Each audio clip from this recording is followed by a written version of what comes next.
রাফিন ভাই আমাকে ভালোবাসে এটা জেনেছি সে মারা যাওয়ার কিছুদিন পর। রাফিন ভাইয়ের ডায়েরি পড়ে বুঝতে পারি সে আমাকে ভালোবাসে, কিন্তু স্রষ্টার কি অদ্ভুত নিয়ম, মারা যাওয়ার আগে সে আমাকে তার মনের কথাটা বলতে পারল না। একটা মেয়ে কখনো আগে নিজের মনের কথা বলে না, হয়তো লজ্জা, হয়তো জড়তা, সব মিলিয়ে আমিও একটু চুপচাপ স্বভাবের। তার মৃত্যুর দিন আমি কান্না করিনি সবার সামনে, তবে একজন প্রতিবেশী মারা গেলে যেটুকু মন খারাপ হওয়ার কথা ছিল সেটা দেখিয়েছিলাম। কিন্তু নিজের ঘরে এসে কান্না করতে করতে গড়াগড়ি খাই। সুপ্ত ভালোবাসা কোনোদিন আমি জানাতেই পারিনি তোমাকে রাফিন ভাই। শেষবারে কেন গেলে না তুমি আমাকে ভালোবাসো? তুমি, আমিও যে তোমাকে ভালোবাসি বলবো বলবো করে আর কোনোদিন বলাই হয়ে ওঠেনি আমি তোমাকে ভালোবাসি। নিয়তি এত অদ্ভুত কেন রাফিন ভাই? আচ্ছা, এমন হলে কি খুব ভালো হতো? তোমার মৃত্যু একটা স্বপ্ন ছিল, আমার ঘুম ভাঙতে এই দুঃস্বপ্নের সমাপ্তি। তোমার হাসিমাখা মুখটা আমি দেখতে পারবো, মাথায় হালকা চাপড় মেরে বলবে, রোজা তুই কিন্তু মোটা হয়ে যাচ্ছিস, একটু খাওয়া দাওয়া কম কর, এমন চলতে থাকলে কিন্তু তোর বিয়ে হবে না কোনো দিন। আমি রাইসা আহমেদ, রোজা। আর এতক্ষণ ধরে যার কথা বললাম সে হলো আমার ভাইয়ার স্কুল ফ্রেন্ড। তাদের ফ্রেন্ডশিপ এতটাই মজবুত ছিল যে আমার বাবা মা আর রাফিনের বাবা মা পাশাপাশি বাসা নিতে বাধ্য হয়।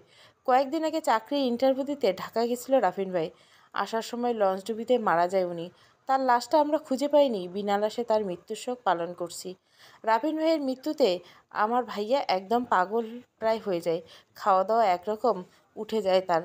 তার মারা যাওয়ার পর সবাই তার শোক পালন প্রকাশ করতে পেরেছিল, আমি হতভাগী পারিনি কোনো দিন। কারোর সাথে ভাগ করে নিতে পারিনি আমার কষ্ট, কাউকে বোঝাতে পারিনি আমার বুকের তীব্র জ্বালা, যেটা প্রতি সেকেন্ডে বেড়ে চলছে, ভয় কমেনি। কেউ আমাকে জিজ্ঞাসা করেনি রাফিনের মৃত্যুতে তোর কেমন কষ্ট হয়েছে, কেউ না। উনি মারা যাওয়ার কয়েকদিন পর আজকে ওনার ডায়েরিটা হাতে পাই। অবশ্য ডায়েরিটা আমাকে দিয়েছে আমার ভাইয়া। ভালোবাসার মানে আমি বুঝি না, কিন্তু আমি রোজাকে বুঝি। ভালো থাকার মানে আমি বুঝি না, কিন্তু আমি রোজাকে বুঝি। তোর ভিতরে কি আছে রোজা, যেটা বারবার আগে আমাকে তোর কাছে টেনে আনে? তুই কি কোনো চুম্বক? কেন আমি তোর থেকে দূরে থাকতে পারি না? তুই আমার বেস্ট ফ্রেন্ডের বোন না হলে কবেই মনের কথা তোকে জানিয়ে দিতাম।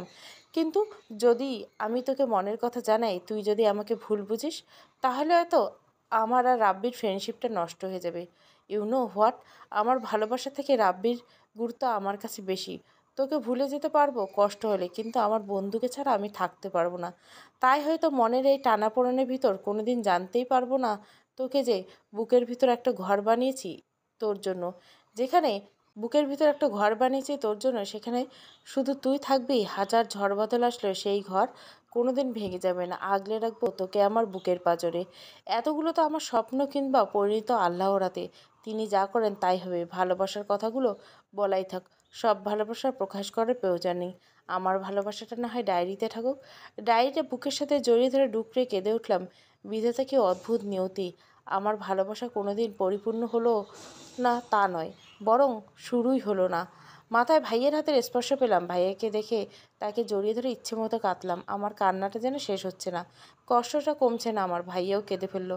পাগলটা ভেবেছে তোকে ভালোবাসার কথা জানালে আমি বন্ধুত্ব ছিন্ন করব। কিন্তু ওর কি এটা জানা নেই যে রাব্বি ওর জন্য নিজের জীবন দিয়ে দিতে পারে? তাহলে কেন নিজের বোনটাকে ওর হাতে দিবে না? তুইও ওকে ভালোবাসিস তাই না? ভাইয়াকে জড়িয়ে ধরে চিৎকার করে কেঁদে ফেললাম, ভাইয়া আমার রাফিনকে এনে দাও, এনে দাও ওকে। আমি সত্যি বলছি, নিজেকে শেষ করে দেব। শান্ত হবন, যে দুনিয়ায় নেই তাকে কি আনা যায়? ও যদি বেঁচে থাকতো পৃথিবীর যে প্রান্তে থাকুক, আমি তোর কাছে এনে দিতাম।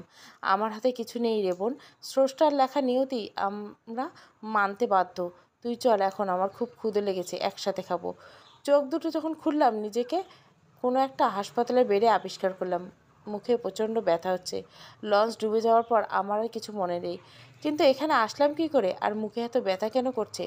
সমস্ত দেহের যন্ত্রণা যেন আমার মুখের উপর এসে পড়ছে। আশেপাশে আয়নায় জাতীয় কিছু খুঁজতে লাগলাম, কিন্তু পেলাম না। জানলার গ্লাসে চোখ পড়তে অবাক হয়ে গেলাম, এটা কে? এটা তো আমি না, মানে রাফিন না। আমি তো রাফিন, এটা কার চেহারা? কী হচ্ছে আমার সাথে এসব? আমি তো রাফিন, তাহলে আমার মুখে অন্যের চেহারা কিভাবে আসলো?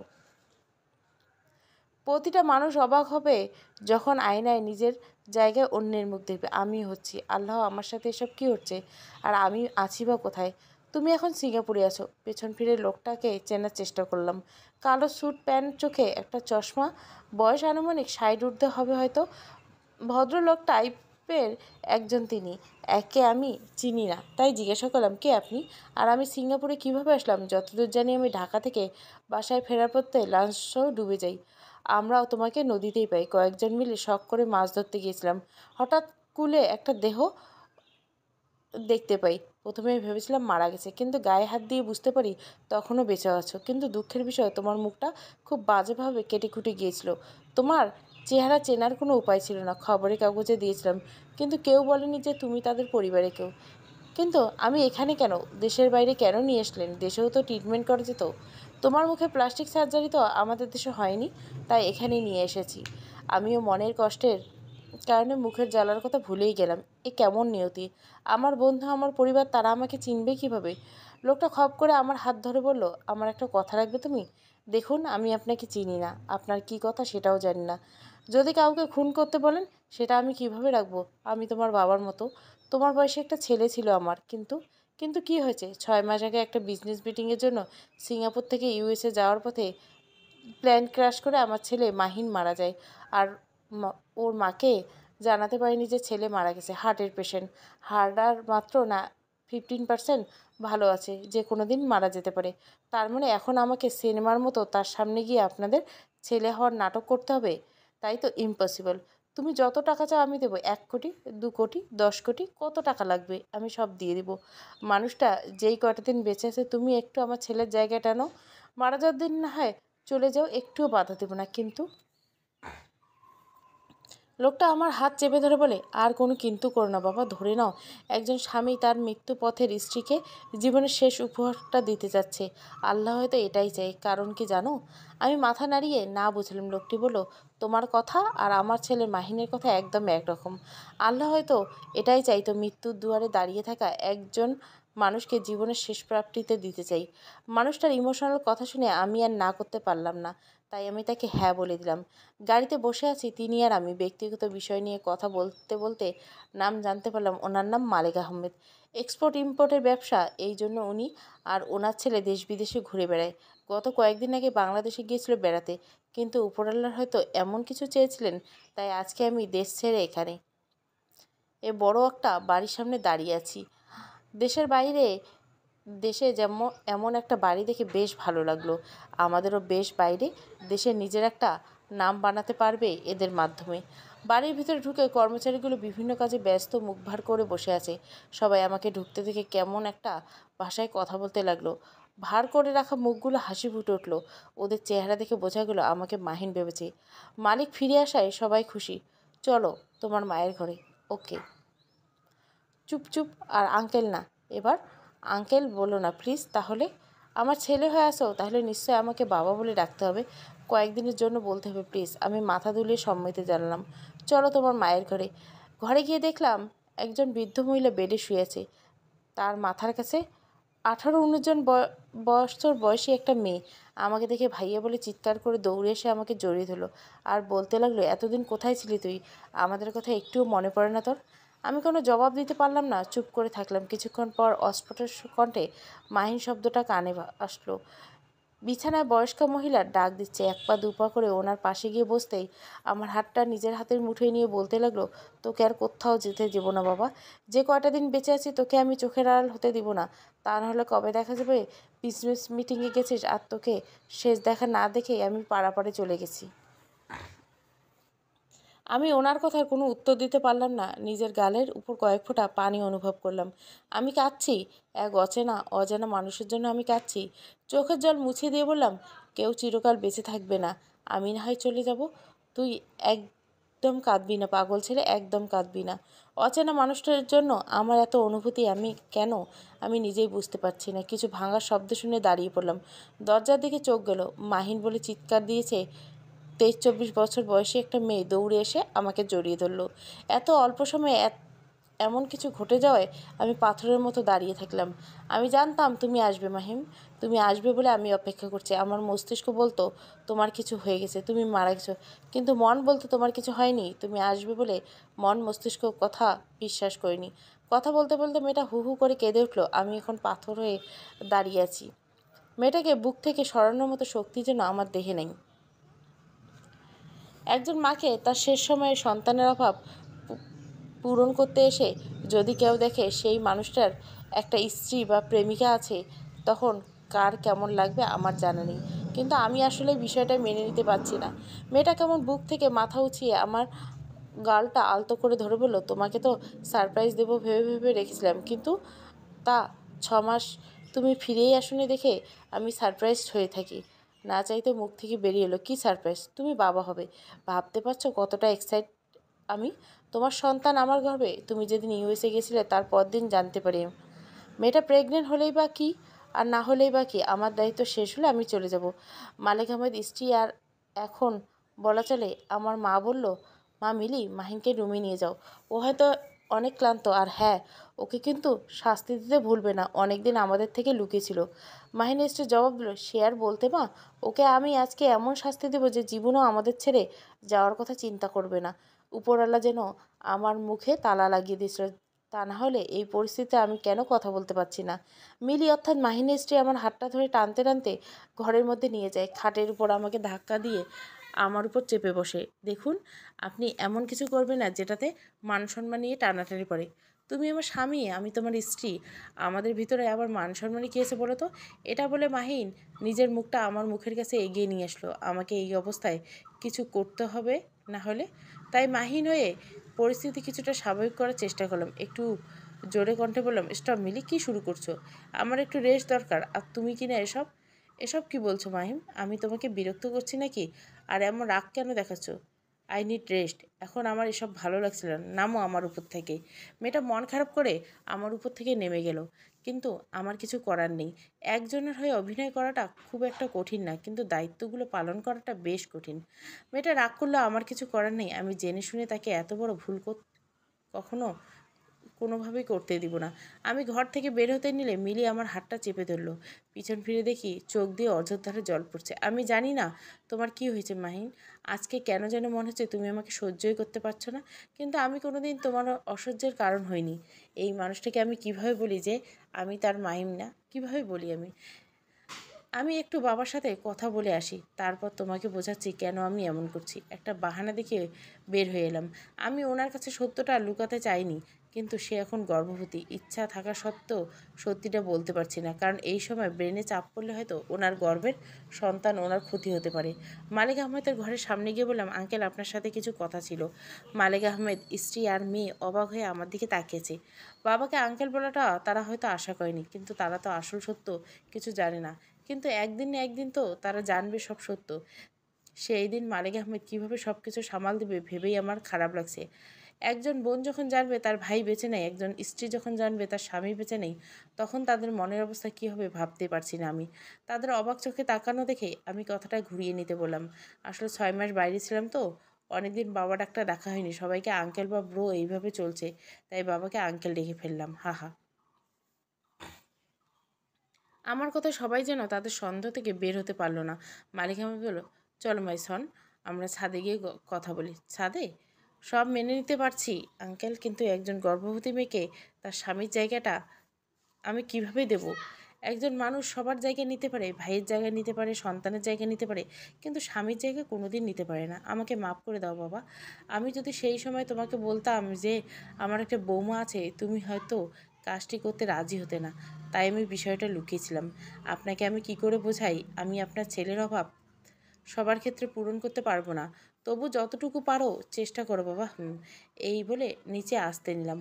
আঙ্কেল আমাকে থামিয়ে দিয়ে বললো, বাবা, তোমার কাছে একটা অনুরোধ। আমার বৌমা তো জানে না তুমি আসলে আমার মাহিন না, তাই আশা করি বুঝতে পারছো। সব খেয়াল থাকবে আমার, কারণ আমিও কারো জন্য নিজেকে ঠিক রাখবো। আমার মনে হয় রাফিন ভাই, তুমি মরনি, তুমি বেঁচে আছো। কেন মনে হয়? বাইরে থেকে ভাইয়া দরজা ধাক্কাধাক্কি করছে। কি হয়েছে বোন, হঠাৎ চিল্লাইলি কেন? কোনো দুঃস্বপ্ন দেখলি নাকি? দরজাটা খোল। দরজা খুলে ভাইয়াকে দেখে তাকে জড়িয়ে ধরে হু হু করে কেঁদে দিলাম। ভাইয়া আমাকে বিছানায় বসিয়ে আমার পাশে বসে বলল, দেখ বোন, যে মানুষটা এই দুনিয়ায় বেঁচে নেয় তার জন্য আর কত কষ্ট পাবে। আজকে 3 দিন হয়ে গেল না খাওয়া ছেড়ে দিয়েছিস তুই। এভাবে চলতে থাকলে তোকে বাঁচাতে পারবো না। আমি চুপচাপ ভাইয়ের কথা শুনে যাচ্ছি। কি বলবো আমার জানা নেই। বিধাতা কেন তাকে কেড়ে নিল? আজ হোক বা কাল হোক, সে বা আমি নিজেদের মনের কথাই তো বলতাম। কিন্তু বাবা আর মা ঘরের ভিতরে আসলো, মায়ের হাতে খাবারের প্লেট। আমার ডান পাশে বসলো মা, আর বাবা চেয়ার টেনে আমার সামনে বসলো। মা আমার সামনে মুখের সামনে খাবার ধরলো। আমি হাঁ করে মায়ের মুখের দিকে তাকিয়ে রইলাম। আমার চুপ থাকা দেখে বাবা শুধু একটাই কথা বললো, খেয়ে নাও। আমার পিলে চমকানোর জন্য বাবার এই কথাটাই যথেষ্ট। আমি ভয়ে ভয়ে হাঁ করে খেতে লাগলাম। মা খাইয়ে দিচ্ছে আর আমি লক্ষ্মী মেয়ের মতো খাচ্ছি। টু শব্দটাও করতে পারছি না। পাশে বাবা যদি আবার বকে দেয়। আমি বাবাকে ছোট থেকে ভীষণ ভয় পাই। বাবা কোনোদিন আমার সাথে মিষ্টি করে কথা বলেনি। শুধু আমার সাথে বললে ভুল হবে, কারোর সাথেই মিষ্টি করে কথা বলে না। একটু গম্ভীর প্রকৃতির মানুষ আমার বাবা। আমাকে খাওয়ানো শেষ হলে মা আমার মুখ মুছে প্লেট রাখতে গেল। বাবা আমার বাম পাশে বসে আমার মাথাটা নিজের বুকে নিল। এই প্রথম আমি বাবার কাছে খুব এলাম। কোনোদিন ভয়ে স্বইচ্ছায় বাবার গায়ে হাতও দিতে পারিনি। বাবা আমাকে অবাক করে দিয়ে বলল, আর কত মন খারাপ করে থাকবি? মানুষটা নিখোঁজ, লঞ্চ ডুবিতে মারা গেছে। বাবা, তোমরা কিভাবে এত শিওর হতে পারছো যে সে মারা গেছে? তাকে ছাড়া আমি যে থাকতে পারবো না। লজ্জার মাথা খেয়ে মুখ দিয়ে কি বের হয়ে গেল নিজেও জানি না। আমি জানি না তুই ওকে কতটা ভালোবাসিস, এটাও জানি যে তোকে কেমন ভালোবাসে। তাই তো আমরা তোদের অজান্তে তোদের বিয়ে ঠিক করে রেখেছিলাম। কিন্তু কে জানতো আল্লাহ তাকে নিজের কাছেই রেখে নেবেন। তোমরা কেন বারবার বলো রাফিন ভাই মারা গেছে? তার মরদেহ দেখেছো? কাঁদতে কাঁদতে বাবাকে বললাম।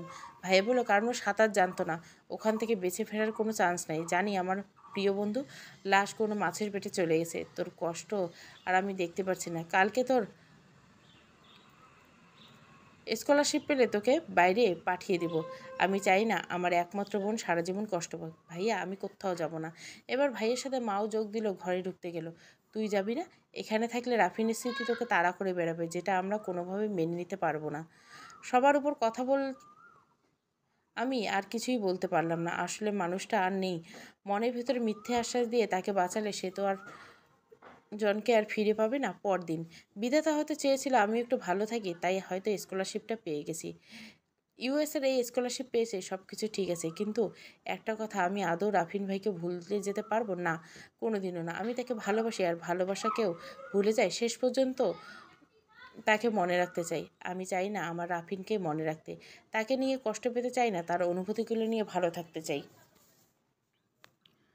আমি আর মালেক আহমেদ নিয়ে মিটিংয়ে ফিরলাম, কিন্তু এসবের কিছুই বুঝি না। আমি পুতুলের মতো চুপচাপ বসেছিলাম গাড়িতে মালিক আহমেদ বলল, বাবা রাফিন, আমি একটা জিনিস ভেবে রেখেছি। যতদিন তোমার মা মানে আমার স্ত্রী বেঁচে আছে, আমরা ইউএসএ শিফট হয়ে যাব।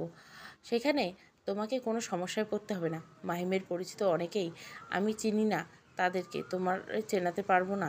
এমন অবস্থায় তোমার পরিচয় গোপন রাখাটা পসিবল হবে না। মনে মনে আমি এটাও চেয়েছিলাম, যে করে হোক, পরিবেশ হোক বা যেখানে সবাই নতুন হোক, যেখানে মাহিন পরিচিত লোকজন না থাকুক। আমি বলার আগে আঙ্কেল কাজটা করবে ভাবতেই পারিনি। উনি জিজ্ঞাসা করলেন, তোমার কি মতবাদ? আমি নির্দ্বিধায় হ্যাঁ বলে দিলাম। 10 দিন পর 2টা প্লেন ল্যান্ড করলো ইউএসের এয়ারপোর্টে। একটা বাংলাদেশ থেকে, একটা সিঙ্গাপুরে। একটাতে আছে মাহিন, রুহি, রাফিন, আর একটাতে আছে রোজা। দেখা যাক নিয়তি কতদূর নিয়ে যায় ওদেরকে। রাফিন ভাইকে ভুলতে আমি আমেরিকায় এসেছি, বিষয়টা হাস্যকর। ভালোবাসা কি দেশভিত্তিক হয় নাকি? ভালোবাসা হয় আকাশ সমান। এই বিশাল আকাশের নিচে যেমন সবাইকে থাকতে হবে, তেমনি আমার আকাশের নিচে রাফিন ভাই সব সময় থাকবে, আমার অস্তিত্বের মাঝে, আমার হৃদয়ে। রিসেপশনে সিরিয়াল লেগেছে, সবার চেকিং চলছে। লাইনের প্রায় শেষ পর্যায়ে আমি দাঁড়িয়েছি। হঠাৎ পেছন থেকে ধাক্কা অনুভব করলাম। কেউ একজন একটা মেয়েকে কোলে করে তাড়াহুড়ো করে চেকিং সেন্টার আসলো। ধাক্কা দেওয়াই বলল, সরি সরি, আসলে আমি খেয়াল করিনি, মাফ করবেন।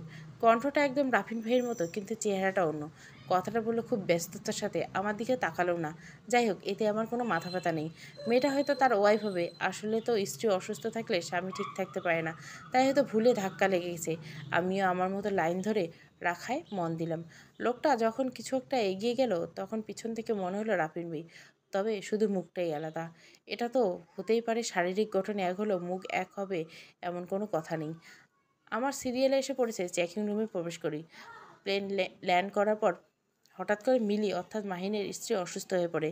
মেডিকেল টিমের অপেক্ষা না করে, কোনো কিছু না ভেবে ওকে কোলে তুলে দৌড়াতে থাকি। গার্ড জিজ্ঞাসা করলে সমস্ত খুলে বলি। তারা প্রাইমারি চেকিং আর ইমিগ্রেশন থেকে আমাদেরকে যাওয়ার পারমিশন দেয়। হঠাৎ একটা মেয়ের সাথে ধাক্কা লাগে, সরি বলে সেখান থেকে বের হয়েছি। কিন্তু কেন যেন মনে হলো মেয়েটা রোজা, আমার রোজা। ওর আশেপাশে থাকলে আমি সব কিছু অনুভব করতে পারি। তাই গাড়িতে তুলে দিয়ে 1 মিনিটের জন্য আবার এয়ারপোর্টের ভিতরে আসলাম মেয়েটাকে দেখার জন্য যে সে আসলে রোজা কিনা। কিন্তু সেখানে কাউকে দেখতে পেলাম না। আমি কত বড় বোকা! রোজা এখানেই বা আসবে কী করে? গাড়িতে উঠে ড্রাইভারের কাছাকাছি কোনো হাসপাতালে নিয়ে যেতে বললাম, আর মাহিনের বোন মায়া আর মাকে ঠিকানা অনুযায়ী বাসাতে চলে যেতে বললাম। আমি আর মালিক আহমেদ মিলির সাথে গেলাম। ডাক্তার একটু চেক আপ করে জানালো মেজর কোনো সমস্যা নেই, গর্ভাবস্থায় থাকার কারণে একটু এমন মাঝে মাঝে। আমাকে বলল, ইয়াংমান, তুমি মনে হয় মেয়েটার হাজবেন্ড, ওর যত্ন নেওয়ার সব দায়িত্ব কিন্তু তোমার, বাকিরাও দেখবে। কিন্তু একজন হাজবেন্ড হলো একজন মেয়ের বেস্ট ফ্রেন্ড, তার কাছ থেকে যতটা সাপোর্ট পাওয়া যাবে অন্য কারো কাছ থেকে পাওয়া যাবে না। মাথা নাড়িয়ে সম্মতি জানলাম। এ কেমন নিয়তি! যাকে ভালোবাসি সে কেমন আছে, কোন অবস্থায় আছে কিছুই দেখতে পারছি না, আর একটা অচেনা মানুষের যত্ন নেওয়ার দায়িত্ব পেয়ে বসে আছি।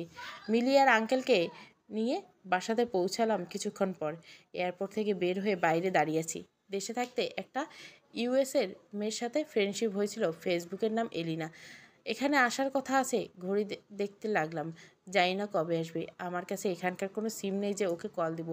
10 মিনিট পরে এলিনা চলে এলো, তার সাথে তার হোস্টেলের উদ্দেশ্যে রওনা দিলাম।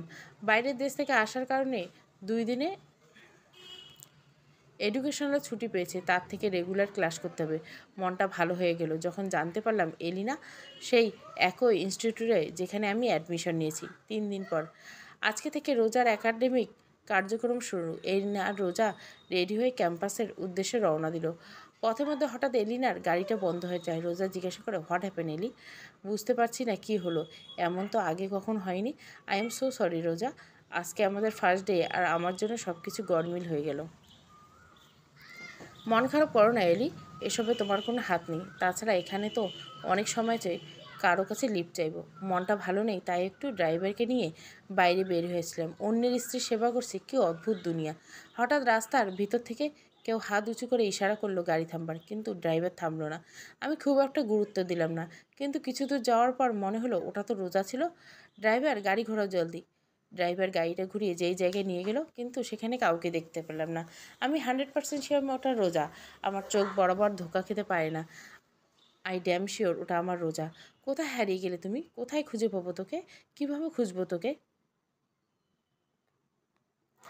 সব গাড়ি পাস করে যাচ্ছে, কেউ হেল্প করছে না। অবশেষে একটা গাড়ি দাঁড়ালো, তার গাড়িটা উঠে পড়লাম। শেষ পর্যন্ত প্রথম ক্লাসটা অ্যাটেন্ড করতে পারলাম। কোথায় গেলি তুই রোজা? এত কাছে পেয়েও তোকে হারিয়ে ফেলাম। ওটা তুই ছিলি? আমি 100% শিওর। ইচ্ছে করছে নিজে চুল নিজে ছিঁড়ে ফেলি। তখন কেন গাড়িটা রাখতে বললাম না ড্রাইভারকে? নিজের উপরে প্রচণ্ড রাগ হচ্ছে প্রচণ্ড। আবার মাঝে মাঝে একটা জিনিস খুব ভালো লাগছে, যে তুই আমার আশেপাশে আসিস। বিধাতা হয়তো এটাই চাই। তুই আবার আমি একই জায়গায় চলে এসেছি। এইবার তোকে কাছে পাই, আর অপেক্ষা করতে পারবো না। আমার মনে তোকে ঘিরে যত লুকানো অনুভূতি আছে সব তোকে জানান দেবো। আচ্ছা, তোর তখন রিয়াকশানটা কেমন হবে? আমি জানি তুই বলবি তুই আমাকে ভালোবাসিস। তোর ওই টানা টানা মায়াবী চোখ দুটো আমাকে বলে দেয় তোর হৃদয়ের কথা, তোর হৃদয় কুঠিরে আমার অবস্থানের কথা। আমি বাড়িতে যাব, সে অপেক্ষায় থাকার মতো ধৈর্য আমার নেই। বাড়ির কন্ট্যাক্ট নাম্বারগুলো মনে নেই, রাব্বির নাম্বারটা মুখস্থ আছে, তবে তার নাম্বারে কল যাচ্ছে না। সতর্ক সৃষ্টিকর্তা কী চাচ্ছে সেটা তিনিই ভালো জানেন। তবে আমি শুধু আমার রোজাকেই চাই, সারাটা জনম ধরে চাই, সারাটা মরম ধরে চাই। কিছুক্ষণ অপেক্ষা করতে লাগলাম, ভাবলাম হয়তো রোজা আশেপাশে আছে, কিন্তু তার দেখা মিলল না। তাই ঘণ্টাখানিক পর বাসার উদ্দেশ্যে রওনা দিলাম। ক্লাস শেষে অনেকের সাথে বন্ধুত্ব হলো। এলিনার বয়ফ্রেন্ড জজ, প্রতিবেশী দেশ ভারতের একজন বান্ধবী পেলাম রিমা। বেশ বন্ধু ছিল মেয়েটা। রিমাকে পেয়ে আমি ভীষণ খুশি। বাইরের দেশে বাঙালি পেলে খুশি লাগারই কথা। নিজের মাতৃভাষার কথা বলার স্বাদই আলাদা। ক্লাস, ঘোরাফেরা করে, আড্ডা, সব কিছু মিলিয়ে দিনকাল ভালোই যাচ্ছিল। কিন্তু হৃদয়ের কুটিরে যেই মানুষটা কোনোভাবে মুছে যায়নি, এমনকি তার প্রতি আমার অনুভূতিগুলো এক ফোঁটাও কমেনি, বরং বেড়েই চলছে। রাফিন ভাই, তুমি একা কেন চলে গেলে? তোমার রোজাকে কেন তুমি নিয়ে না ফেরার দেশে পাড়ি দিলে? কেন আমার কলিজাটা খাঁ করে বলতে পারো? এমন কি হতে পারে না যে কোনো একদিন তুমি এসে আমার হাতটা নিজের হাতে মুঠে নিয়ে বলবে, আমি চলে এসেছি রোজা, আর কোনো দিন তোর কাছ থেকে দূরে যাব না। আমার বুকের ভিতর তোকে বন্দি করে রাখবো আজীবন, যেখান থেকে কেউ তোকে বের করে নিয়ে যেতে পারবে না। না তুই নিজে বের হতে পারবি, না আমি কোনো দিন বের করে দিতে পারবো। সারা জীবন থাকবে আমার হৃদয়ে। 3 মাস পর প্রতিদিন সারা শহরে রোজাকে খুঁজে বেড়েছি, কোথাও খুঁজে পাইনি। রোজাকে দেখা আমার চোখের ভ্রম হতে পারে না।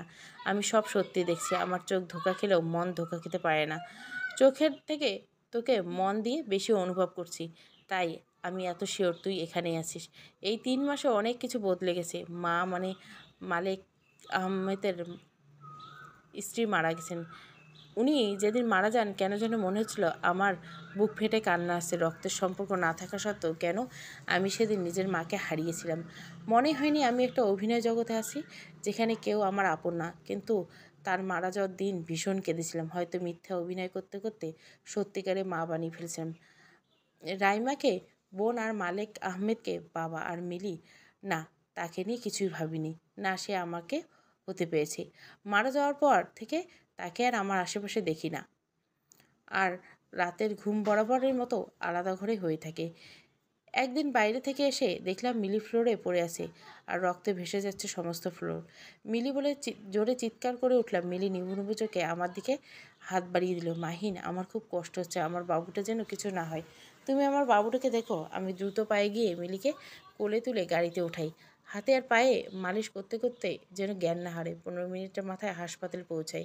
মিলির ইমার্জেন্সি ডেলিভারি করা লাগবে। আমি বন্ড পেপারে সাইন দিয়ে দিলাম, কারণ একটা অপারেশন যে কোনো একজনের বাঁচার চান্স অনেক কম।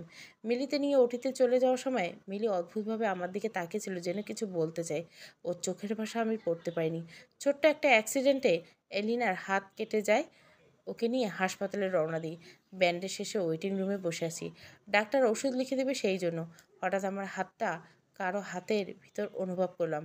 রোজা ডাক দিলাম, এটা তো রাফিন ভাই। মুখের দিকে তাকাতে বিরক্ত হলাম। দূর, এটা তো অন্য জায়গা, কোথায় যেন দেখেছি মনে হয়। এক্সকিউজ মি, আমার হাত ধরার সাহস পেলেন কিভাবে আপনি? তোর হাত ধরার পারমিশন আমার জন্মান্তরে। আপনি তো অভদ্র, চেনা নেই জানা নেই একটা মেয়েকে তুই বলে সম্বোধন করছেন। মিলিকে ওটিতে ঢুকিয়ে দিয়ে ওয়েটিং রুমে বসে থাকলাম। হঠাৎ চোখ গেল একটু দূরে বসে থাকা একটি মেয়ের দিকে। সমস্ত সুখ, সমস্ত আনন্দ এসে আমার মনে ভর করলো। আমাকে আর কে পায়? আমার রোজাকে তো পেয়েই গেছি। সময় যেটাতেই হোক, জায়গা যেটাই হোক, আর সিচুয়েশান যেটাই হোক, আমি আজকে আমার মনের কথা তোকে বলেই ছাড়বো। আমি ওর সামনে গেলাম, কিন্তু ও আমাকে খেয়াল করেনি। একটু অন্যমনস্ক হয়ে বসে আছে। সামনে গিয়ে ওর হাতটা নিজের মুঠোয় নিলাম। আপনি তো বেশ অভদ্র, চেনা নেই জানা নেই একটা মেয়েকে তুই তোকারি করছেন, আবার তার হাত ধরছেন। আর কি বললেন একটু আগে? আমার হাত ধরার পারমিশন আপনার জন্মান্তরে?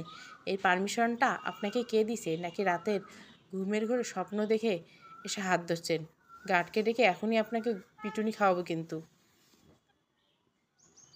লোকটা হুট করে এসে আমার হাত ধরাতে রাগে সারা দেহ জ্বলে যাচ্ছে। সে আমাকে বলল, তুই একবার আমার চোখের দিকে ভালো করে তাকা, আমার চোখটা খুঁজে দেখ, আমার চোখের ভাষাটা পড়, অনেক কিছু জানতে পারবি। তোর চোখ যেমন আমাকে তোর মনের কথা বলে, আমার চোখও আমার মনের কথা বলে। কি আজে বাজে কথা বলছেন? আপনার মাথায় সিট গেছে হয়তো। হাসপাতালে আছেন তো, ডাক্তার দেখান। তা না হয় দেখাবো একটু পর। তুই একটু তাকা আমার চোখের দিকে। বুকের ভেতরটা যে বড্ড জ্বালা করে। যে জ্বালায় আমি দগ্ধ হচ্ছি সেই জ্বালায় তোকে জ্বালাতে চাই। আপনার চোখের দিকে আমি কোন দুঃখে তাকাবো? আপনার চোখের ভাষা পড়ার আমার কোনো প্রয়োজন নেই, বিন্দুমাত্র ইন্টারেস্ট নেই। আপনি আপনার রাস্তা মাপুন, আর এসব রোমান্টিক কথা কোনো আমেরিকান মেয়েকে শোনান। দেশীয় মানুষকে শুনিয়ে লাভ নেই। তারা আপনাদের মতো মানুষের মনের ভাষা আর মুখের ভাষার পার্থক্য খুব ভালোই বুঝতে পারে। হঠাৎ লোকটা আমার মুখটা 2 হাতের মাঝখানে ধরে রাগী ভাষায় বলল, ভালো কথা শোনার মানুষ তুই কোনোদিন ছিলি না, আজও নেই। তাকা আমার চোখের দিকে। লোকটার চোখের দিকে তাকাতেই যেন আমি থমকে যাই। এই চোখ যেন আমার চিরচেনা। এই চোখ যেন প্রতিদিন তার মনের ভাষা বলা চোখ। এই চোখ যেন রাফিন ভাইয়ের চোখ। হঠাৎ মুখ দিয়ে না চাইতেও একটা শব্দ বের হয়ে গেল, রাফিন ভাই। সে বলল, আমি রাফিন। তুই কি চিনতে পেরেছিস আমাকে? আমি যেন কিছুটা ঘোরের ভিতরে চলে গেছি। লোকটার চোখ আমার চিরচেনা, কিন্তু মুখ চির অচেনা। তাই বললাম, আপনি আমার রাফিন ভাই কোনোভাবে হতে পারেন না, আপনি অন্য কেউ। উনি মুখটা ছেড়ে দিয়ে আবার আমার হাতটা নিজের হাতের মুঠোয় নিলেন। এতক্ষণ যে আমার হাতের মুঠোয় হাত ছিল সেটা বুঝতেই পারিনি, যেন আমার মস্তিষ্ক কাজ করা বন্ধ করে দিয়েছে। এখন আবার হাত ধরে, কিন্তু তার থেকে যে নিজের হাতটা বেশ করে আনবো সেই শক্তি যেন আমি হারিয়ে ফেলছি। রাফিন একে একে সব কথা বলল রোজাকে, যদিও রোজা রাফিনের কথা বিশ্বাস করছিল না, তবে তাদের বিভিন্ন স্মৃতির কথা বলল যখন, তখন বিশ্বাস না করে আর পারল না। মনের কষ্টের মেঘ সরে গিয়ে খুশির ঝলক দেখা দিল রোজার চোখে মুখে। কিছু না ভেবে রোজা রাফিনকে জাপটে ধরলো, হু হু করে কেঁদে দিল রোজা। আমি তোমাকে ভালোবাসি রাফিন ভাই, আমি ভালোবাসি তোমাকে, প্লিজ আমাকে আর একা করে কোথাও যেও না। রাফিন ভাবতে পারেনি রোজা আগে তার মনের কথা বলবে। সবাই বলে ছেলেরা মনের কথা আগে জানতে পারে, কিন্তু এদের ক্ষেত্রে সম্পূর্ণ উল্টো। রোজাই বলে দিল মনের কথা। রাফিন নিজেও রোজাকে জড়িয়ে ধরল বুকে। শেষ নিঃশ্বাস থাকা পর্যন্ত আমি তোকে ছেড়ে কোথাও যাব না। বিধাতা চেয়েছে আমরা এক হই, সেজন্য হয়েছি। আমি বেঁচে আছি। প্লেনে বসে আছে রোজা আর রাফিন। রাফিন রোজার কোলে খেলা করছে। একবার নিজের হাত গালে দিচ্ছে, আবার রোজার হাতে আঙ্গুলে নিয়ে খেলছে। সেদিন হাসপাতালে মিলিকে বাঁচানো যায় নাই, কিন্তু বেঁচে গিয়েছিল মাহিন, মিলির ভালোবাসার চিহ্ন। তাদের ভালোবাসা বেঁচে গিয়েছিল রাফিজার মাঝে। মালিক আহমেদ রাফিন আর রোজার হাতে তুলে দিয়েছে একমাত্র নাতনিকে। রাইমা নিজের ভাতচিকে বুকে নিয়ে খুব কেঁদেছে, কিন্তু এই ভেবে শান্তি লাগছে যে রাফিনের মধ্যে নিজের ভাইকে খুঁজে পেয়েছে। মাঝে মাঝে দেখা করতে যাবে তাদের সাথে। কয়েকদিন পর রাফিন, রোজা আর রাফিজা মালিক আহমেদ আর রাইমার কাছ থেকে বিদায় নিয়ে প্লেনে ওঠে। প্লেনে গ্লাসের ধারে রোজা বসে আছে। মেঘাচ্ছন্ন আকাশ, প্লেনগুলো নিচ দিয়ে উড়ে যাচ্ছে। মাঝে মাঝে দুই মেঘের ধমকায় বিদ্যুৎ চমকাচ্ছে। মেঘগুলো যেন রোজা আর রাফিনকে পরস্পরের কাছে পেয়ে আলোকিত করে দিচ্ছে সব কিছু। আজকে থেকে রোজার মাও হয়ে গেছে। রোজা রাফিনের বিয়ে হবে, সুখে সংসার হবে, ভালো থাকবে আজীবন। ভালো থাকুক আজীবন, একসাথে থাকুক সব ভালোবাসা। কেন ভাবে যেন ভালোবাসার মানুষগুলো আলাদা না থাকে, যেটা রাফিন রোজার মতো বেঁচে থেকেই হোক, কিংবা মাহিন মিলির মতো মারা গিয়েই হোক। সমাপ্ত। তুমি আসবে বলে। গল্পটা ভালো লাগলে অবশ্যই লাইক, শেয়ার এবং সাবস্ক্রাইব করবেন। Thank you for watching.